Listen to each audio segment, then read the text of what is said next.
Hi, my name is Nansha, and Kenneth Varije was my uncle. He's a brother to my mother. So I grew up not knowing my uncle for a long time. So when I did relocate to the United States, one of my goals was to look for my long lost uncles. And so I was going to look for Uncle Henry, and I was going to look for Uncle Radije. I had met Uncle Henry in my younger days, so I did know who he was, but I had never met Uncle Radije because he left, I think, right after I was born. So anyway, I get to LA and I try to find him. I did get his number, and surprisingly, he had two numbers. I was assuming one's a landline and one is a cell phone number. So I called a couple of times. I left messages, explained who I was, in the hope that he would call me. After about a week, he did call, and I told him that this is Nansha, and he's like, Nansha. And he actually kept saying, Kafunjo, Kafunjo, it's you. And I was like, why does he call me Kafunjo? It was kind of weird, but anyway, we planned to meet, and I gave him directions to where I was staying. And believe it or not, he showed up. He was different. He had lost a lot of weight. He didn't look quite like what I had seen, what he looked like in the pictures I had seen him.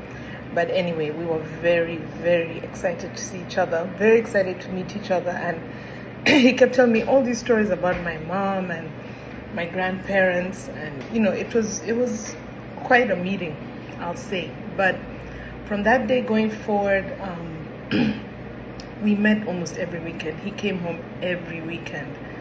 I cooked, encouraged him to eat. He was very impressed that, I could cook matoke and chinyewa. He liked that very much. And so our bond grew on from there. And from then forward, we were doing everything, especially when we had family events. He would call me and say, can you get me a ticket?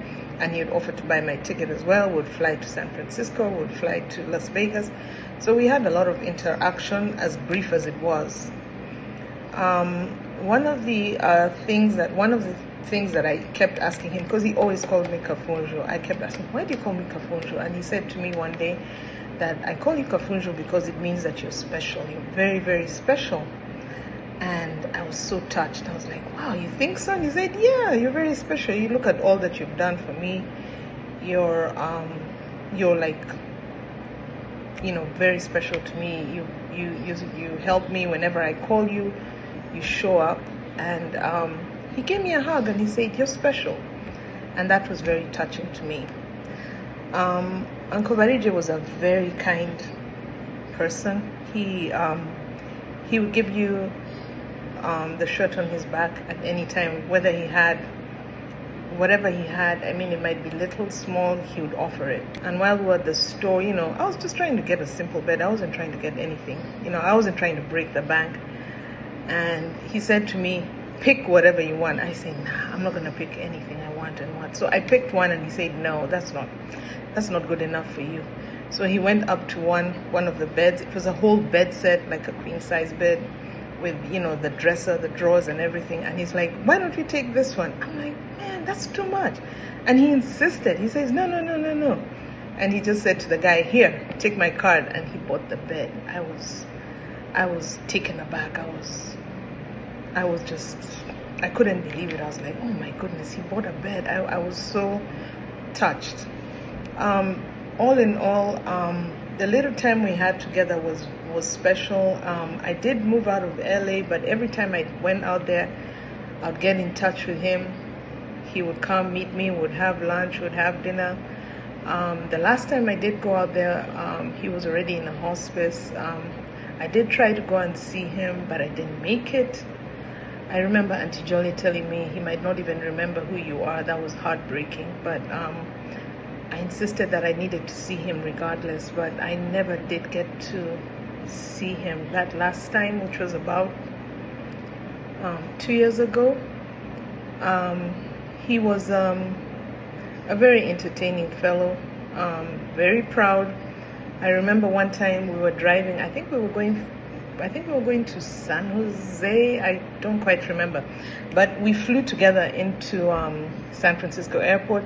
We were meeting Auntie Monica and Auntie Tessie. I rented a car. Then we were going to drive up to San Jose. So we start driving out of San Francisco to get to San Jose, and I just could not get out of San Francisco on the 101. I was like, oh my goodness, I kept missing the turn or something. Well, anyway, I kept getting lost. So Auntie Monica suggested, why don't you stop by a gas station or stop somewhere and ask for directions? Oh, and he was like mad. He was like, no, how can we do that? What are they going to think of us? We'll find it. No, we'll keep going. We're going to keep going. We're not going to ask for directions. And lo and behold, we did not ask for directions. I think I went around like 5 times or 6 times. I don't know. But eventually we did get out. And he said to me, you see, Kafunjo, I told you you'd make it, Kafunjo. I told you you'd make it. But anyway, we did make it to the graduation. So that was the kind of person he was. He was very strong-handed, but at the same time, he was hilarious. He was fun to be around. I mean, every time he was around, we were laughing. And I will just miss, the times we spent together and talked about all kinds of things. And it's sad. It's sad. It's really sad that we've lost him, but may his soul rest in peace. He was a good guy. He was a kind guy. And for all of those who knew him, I'm sure you know what I mean. Uncle Kenneth, rest in peace. We love you. And like you always said to me, you were really special, and big hugs. Thank you. Take care.